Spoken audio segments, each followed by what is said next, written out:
If they hire me, then I can't do the reviews anymore. That's not true because they do the wind down. Yeah, so we can wind down. Yeah.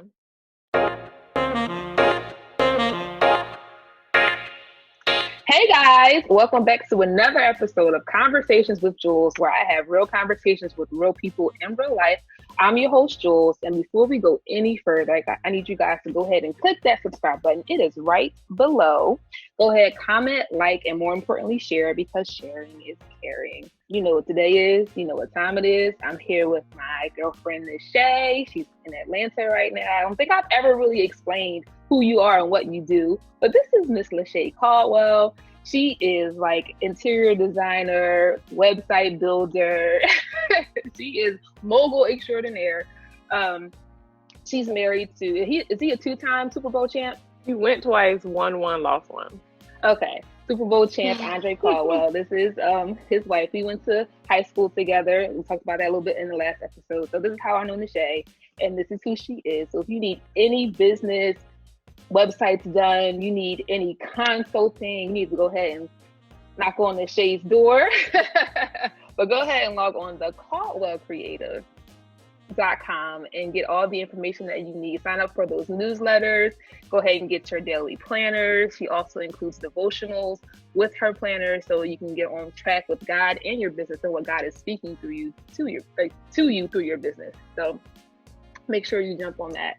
Yes, promo. I wasn't expecting that. All right. So jumping into this review, we are on episode 6. We are low-key done with Molly. That's what I'm going with. We low-key done with her. You know I'm not. I'm just going on the theme of the episode. So just to catch you guys up, if you guys are unsure what's going on, Issa D in Insecure, she just hosted her block party. She seeked out some information or some assistance from Molly's boyfriend, which Molly did not approve of. And last week they had a big blow up. And this week is the aftermath. So first, I'm going to jump and say shout out to those cameos. Issa's coming out with cameos left and right this season. I do love them. I love seeing them too. Yeah. They have been really like well placed and just seamless. Right. But I'm thinking like she kind of always had those cameos. If you think about the parodies that she's done within the show, so there's always been like a cameo of some sort.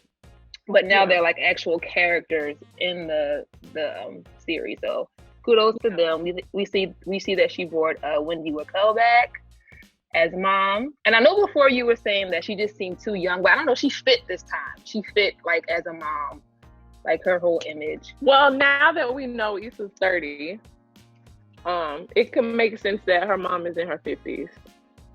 Yes. Or, 55, 50, around there. That would make sense. Because 25-ish is, it's acceptable to have a kid. And she said, I was young. I wasn't ready to have children. So she could have even been younger than that. So that makes sense. It's not our parents' age, maybe a decade younger. So she's around in her 50s. I think that's why it made a lot more sense. And I was glad that they kind of explained that age breakdown a bit. Yeah, I was going to get to that because I was going to keep going on my trail that Niché is the plug. She's the inside plug. But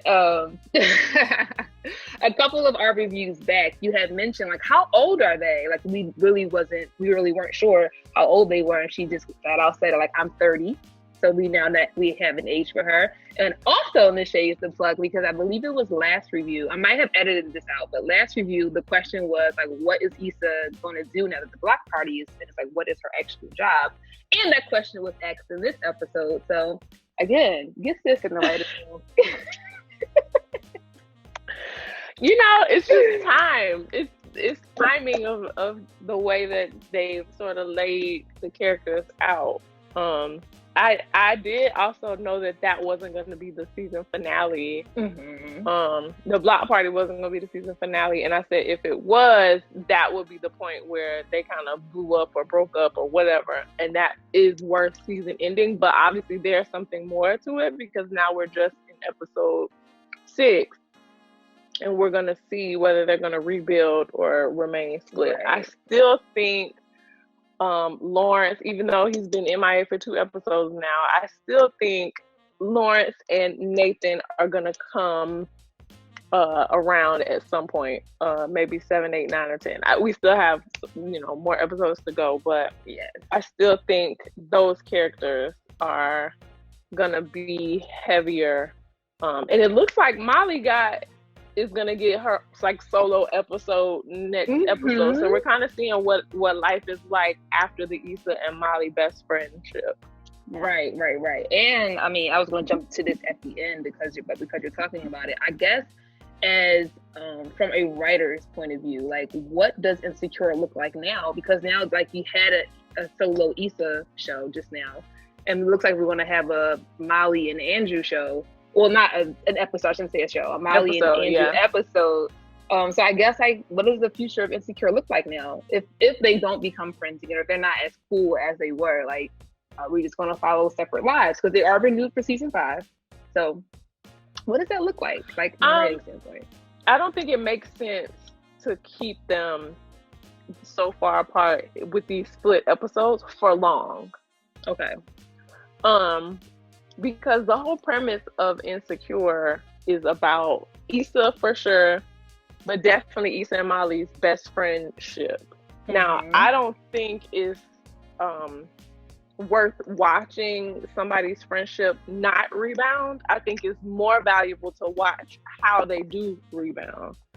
So from a writer's perspective, it will be more valuable to me to, like, expose my audience to what it's like to fall apart and put it back together versus fall apart and then lose it. I think you would get more audience, more attract. To me, it's more attractive to write that story. Okay. So I do think they're gonna piece it back together eventually. Now, how they do it is where the fun ensues, because each writer has their own thing, and I think they have like 7 or 8 writers, so they do. Who knows where they're gonna go with it for season 5? Like, you just don't know. But I do think their relationship will repair itself at some point, just because that's more valuable to us as viewers. So yeah, it'll be interesting. But I think the state of Insecure is for me is stronger. Because now we have even more backstory. Yeah, because now we're invested. And more character development, for each separate character, not just them together as a group, but now them exclusively, or individual rather. We got a little bit of Tiffany, a whole lot of Molly, a whole lot of Issa, obviously. So maybe Kelly will sort of be next too with a little bit of backstory, because she was kind of her and Issa were, Kelly and Issa were really the only 2 girls in the this episode, until Molly like sort of appeared at the end. So I think that relationship, like I said last review, it's not going to be the 2 paired against each other. It's going to be Tiffany and Kelly trying to cross them together, because they're all still friends with each other, but just 2 of them aren't necessarily friends at the same time, if that makes sense. Yeah, that makes sense. So that's why it was interesting instead of Tiffany, because you remember Kelly walked off with Molly and Tiffany walked off with Issa, but I said it was probably gonna mix up because you the plug. It just would make sense that Kelly because if you remember, Issa asked Kelly, when they first had like a little, do you notice anything different? Has Molly said anything? She was like, what are you talking about? And Molly was talking to Tiffany, and that obviously maybe because they're a sorority relationship. I don't know. But we'll see. We'll see what happens. But it looks like that parallel is going to start to make more sense. Yeah. I agree. I mean, I agree with everything you say because you're always right. So there's that part.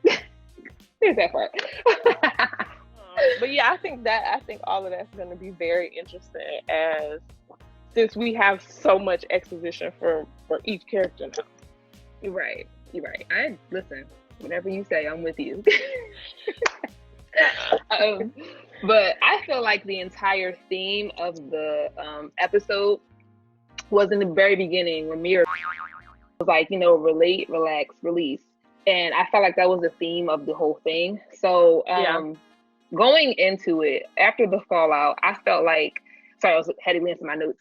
After the fallout, I'm ready for your notes. Listen, okay.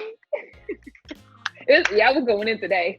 I felt like she was definitely that inner voice that you feel or you hear throughout the day, even without anything, but aside of anything that's going on.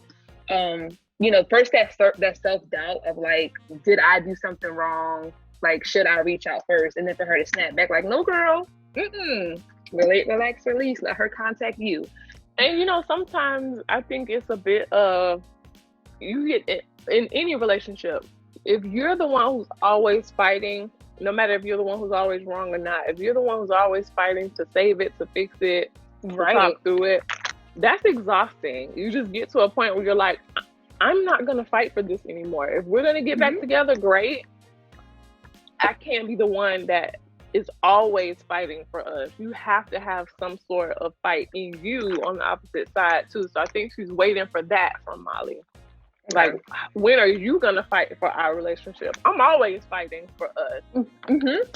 Like she told to Kelly, I'm always the one that calls that. Are you giving the same energy to Molly? And she was like, yeah. I'm telling her the same thing. Obviously, Molly may be waiting on Issa to call back. So, like Kelly said, y'all gonna be at a standstill. But that's usually how things happen. There's a miscommunication, then there's no communication. And then there's exhaustion. I don't want to call you because I'm always the one fighting and I'm tired. So I think that's where Issa is. I love the fact that Nate called Issa just to check on her, because I feel like this is Nate trying to get back. He's trying to make up for all of his ghosting ways. He is trying to get back in there, but he's pacing himself. I like it. He's not trying to jump in there. It really seems like a friendship. Yeah, he's trying to build that friendship. Listen, I'm rooting for their relationship. We talked about both sides. I am too, but it seemed like Issa was like totally uninterested in being more. It does seem like that. I also think right now she's just in a very hurt, like she's hurt right now, so she's not trying to let anybody in at this point, and especially not somebody that's already hurt her. Yeah, he's just trying to get back, but maybe it was just a miss with me, the fact that he's a barber. I can't get with that. He needs to do something else.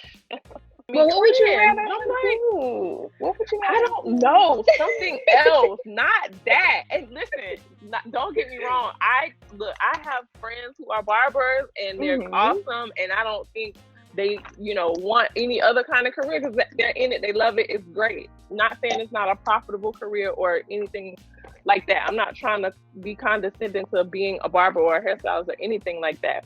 But this particular character and Issa, I just don't see them. He just doesn't need to be in a barbershop. He needs to be somewhere else. When you get into the writer's room, you can ask that question. And if I get in that writer's room, he's gonna have a new job. Let's put Nathan on another career path also. Yeah, that closing scene with her being at the Ethiopian restaurant and then Issa turning around. There were just so many favorite questions. Restaurant. This is her favorite restaurant. So it was like so many questions swirled around in my head, and it was like, was Molly there because she wanted to meet up with Issa and she was hoping that she was going to be there? Was she there as like a slap in the face, like, oh, you can't go nowhere without me? Was it that Issa walked away because she didn't want the confrontation, or that she didn't know what to say at the time? There's just so many questions that kind of swirled around as to like why that happened. Because then it's like, well, how does that lead up to the episode with just Molly and Andrew? Like, how does that lead into that? But right, yeah, I don't know if we'll get the actual lead in. I don't know though. But I do think Molly was there to hope to run into her without having to text her. Molly has 1,000 options literally at her feet. To go to your best friend's favorite restaurant the day after her event is kind of like you're hoping to run into her, number one. Number two, I think Issa turned around because it was going to be her initiating a conversation again. Whether it was awkward or not, it was going to be her. Because if you walk in here, it's not going. I can't ignore you. It's a hole in the wall. Like, if I'm being petty, I can. That's the thing. It's like I'm not even going to give you that much.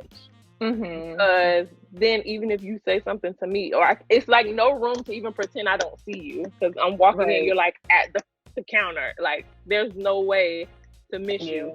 And it was going to be Issa having to say something because Molly was turned around. So it would have been like she was going to have to say something. I don't know. So I also follow Insecure HBO on Instagram, their own thing. So they had, like, you know, how they post the pictures, like, what do you guys think of the latest episode? They had posted a picture of Molly sitting at the bar, and she was actually looking out the corner of her eye as if she saw Issa. So I'm wondering if, like, let me go find that. I didn't catch that. Yeah, was that on the episode? You see it? So that was that. I found that very interesting that they would post that they will post that. I think she must have peeped her or saw her walk away. Maybe that will be the beginning of the next episode. Yeah, she's gonna look and see her walking out. I feel like this was Molly being very intentional. Because she's coming from work. She still has on like work clothes, work hair, blaze jacket, whatever this is. She has not ordered food or like, I mean, we could get deep. Like, she's had water, it's halfway down. She ain't ordering like, you just sitting there waiting. She was clearly waiting. Yeah, she was clearly waiting. Or something, like, you know, it's not even, they drink, so it's not even like a cocktail or like an appetizer or something. It's like, I came here solely to wait for you. Yeah. But this just happens to look like, you know, I know my best friend, so I'm pretty sure she's gonna order to celebrate herself, at least the next day for dinner, because this is her favorite place. Right. I think that's what it is, and I think she's just gonna happen to turn around and see Issa like walking out. I'm hoping that that's not like the season finale. I really hope it's about the guys. But we'll see. So I just don't think it's strong enough. So you're hoping that their friendship rekindling is going to happen in season 5? Or that it rekindles, you know, maybe with question marks or whatever, like we're still left hanging so that we will watch season 5. But I just don't want that to be the only thing in the season finale that they make up.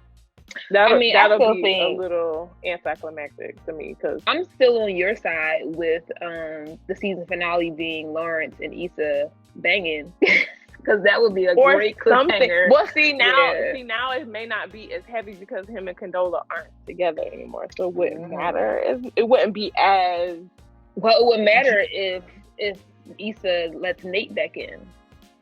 Yes, that's what I'm saying. So the relationships developing between those three, essentially, because again, Lawrence has been gone for 2 episodes now, so who knows where that character is going. But if he does come back, there has to be a reason and a payoff for him being in episodes 1 through 4. Like, otherwise, it's like, why was he here, and why is Kendall's relationship important this entire time? Yeah, they gotta wrap it up. Yeah, they have to put a period. Exactly. There has to be an ending to it, because there would be absolutely no reason for other than him being Condola's boyfriend. It would kind of just be like, okay, that's funny, and seeing him those couple of times with Condola, then that would be awkward. However, he had full-on scenes, and he had time in episodes 1 through 4. So hopefully, like 7 through 10. Something pays off him being on screen. Yeah, we kind of got a conclusion to Condola and her character, but I still think Issa should walk into this agency for an interview or something like that. Like, now that she knows what to call and what to like put her finger on what it is that she is and does, I think maybe she can start Googling that, or right. Try to find some kind of, and she's like, oh, Tiffany works here, or, whatever. And have a career for herself and not just be an event planner. Not that event planning is bad, but not just be... No. Yeah. And if she wanted to start a business and that was it, then that's fine. But getting some kind of a contract with that agency to put her back in the face of like that corporate structure. Okay, yeah. And thanks, guys, for tuning in again to another episode of Conversations with Jules. Again, if you have not subscribed, now is the time. Go ahead and click that subscribe button. It is right below. Like, comment, and more importantly, share. And make sure you log on to the Caldwell Creative to get all of your mogul needs, because this mogul over here will help you go from concept to completion. Yeah, because you completed. See? I see what you did there. I see it. That was good. Stay tuned for another episode. It comes on every week, so we will be reviewing every week, and we're coming up on episode 7. And keep staying in tune. See you guys.